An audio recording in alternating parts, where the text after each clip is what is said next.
દિયોદરમાં અબોલ પશુની હત્યા મામલે વિવિધ સંગઠનોમાં ઉગ્ર રોષ ભભૂક્યો. કડક કાર્યવાહી કરવા ઉઠી માંગ. દિયોદરમાં લગ્ન પ્રસંગે માનતા પૂરી કરવા પશુની બલે ચલાવવાનો મામલો. અન્ય આરોપીઓ સામે પણ પગલાં ભરે તેવી માંગ. પશુ પર અત્યાચાર બંધ કરવાના નારા વચ્ચે આવેદનપત્ર પાઠવી અને રજૂઆત કરાઈ. જય હિંસા બંધ કરો, જય હિંસા બંધ કરો, જય હિંસા બંધ કરો, ભારત માતા કી જય. બોલો. ખરેખર તો આખા દિયોદર પથકની અંદર રોષ ફેલાયેલો છે. આ રીતે જાહેર એક નિર્દય રીતે એક પશુની હત્યા કરવી, એનો વિડીયો બનાવવો, સોશિયલ મીડિયા ઉપર મૂકવો, અને અમને તો નવાઈ લાગે છે કે લગભગ 20 શીખ માણસો છે, ખાલિસ્તાની હોય એવા એમના દેખાવ છે. ચોરીના ધંધા, લૂંટફાટના ધંધા લોકો કરે છે. પોલીસે એક જ માણસને ખાલી એરેસ્ટ કર્યો છે, અને એ મને સમાચાર જાણવા મળ્યા એ પ્રમાણે તો કે એને જામીન લઈને પોલીસે છોડી મૂક્યો છે.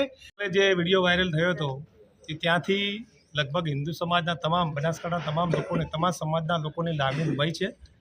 એક ઇસમ જાહેરમાં એક પશુની, નિર્બલ પશુની હત્યા કરે છે, અને હત્યા પછી તમામ એના ઠેકેદારો જો આનંદ માનતા હોય અને આવું જો જાહેરમાં થતું હોય તો પોલીસે પણ કાયદેસરની કાર્યવાહી કરવી જોઈએ. જે લોકો આમાં સામેલ છે એ લોકોને કડકમાં કડક સજા કરવી જોઈએ.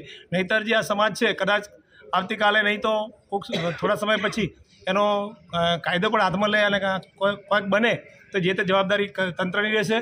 અને આજે ગામના તમામ વેપારીગણો અને તમામ સમાજના લોકો એકત્રિત થઈ જાહેરમાં રેલી કાઢી છે, અને જાહેરમાં અમે સૌ એની નિંદા કરીએ છીએ અને વિનંતી કરી સરકારને કે કડકમાં કડક સત્વરે સજા થવી જોઈએ. અને કદાચ પારકભાઈએ કહ્યું એમ જો કદાચ એને જો છૂટો મૂક્યો હોય તો તરત એને જેલને હવાલે કરવો જોઈએ. સામેલ તમામ લોકોને, અને હું તો પંચાયતની વિનંતી કરું છું કે આવા જો ગામમાં લોકો રહેતા હોય તો એ લોકોને તરત જ દિયોદર ગામ છોડાવવું જોઈએ. નહીંતર ગામના જાગૃત લોકોએ કદાચ ભેગા થઈને ગામ છોડાવે તો એવો બનાવ બને, તો એ બનાવ ન બને એવી ખરેખર તકેદારી રાખવી. કાલે જે જાહેરમાં બકરાની હત્યા થઈ, તો જાહેરમાં હત્યા કર્યા પછી જે લોકો આનંદનો માહોલ ઊભો કર્યો, એ લોકો એવું લાગ્યું મને કે જો આનંદ થયા હોય. ખરેખર આપણા તમામ સમાજોને એક દિલ દુખાણું છે, એમને લાગણીને દુઃખ થયું છે. જાહેરમાં આ રીતે પશુની હત્યા કરીને જો એ લોકો આનંદ કરતા હોય તો આપણા માટે ખરેખર નિંદનીય ઘટના છે. અને આજે હું તમામ સમાજ વતી કહેવા માગું છું કે આપ સૌ એનો વિરોધ કરવો જોઈએ. છેલ્લા 2 દિવસથી સોશિયલ મીડિયાની અંદર એક વિડીયો વાયરલ થયેલો છે, જે દિયોદર બજારની પોલીસ સ્ટેશનની 200 થી 300 મીટર હદની અંદર જે ખુલ્લેઆમ તલવાર વડે એક નિર્દય પશુની હત્યા કરી, અને એ લોકો જે લગ્ન પ્રસંગે કંઈક પ્રોગ્રામ હતો એ વિડીયો વાયરલ થતા જીવદયા પ્રેમી અને દિયોદર તાલુકાની દરેક જનતાની અંદર રોષ ભભૂકી ઉઠ્યો છે. અને આ વિડીયો વાયરલ થવાના કારણે કાલે તાત્કાલિક અમને જીવદયા પ્રેમીઓને અને દિયોદર તાલુકાની જનતાને જાણ થતા અમે સ્થળ ઉપર, ઘટના સ્થળ ઉપર જઈ અને પોલીસને જાણ કરી, અને પોલીસને જાણ કરતા એક આરોપીની ધરપકડ કરેલી છે.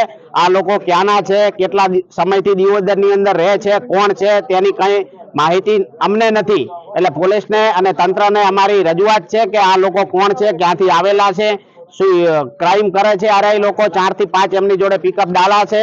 દિવસે અને રાત્રે પશુઓની તસ્કરી કરવી આરો એમનો ધંધો છે. અગાઉ પણ 1 થી 2 વાર અમે રાત્રે આ લોકોને રોકેલા છે. તેથી તંત્રને વિનંતી કે આ લોકોની ઉપર કાયદેસરની કાર્યવાહી કરવામાં આવે, અને જેમ બને તેમ 2 થી 3 દિવસની અંદર જો અમને ન્યાય નહીં મળે તો અમે દિયોદર બંધનું એલાન પણ આપીશું.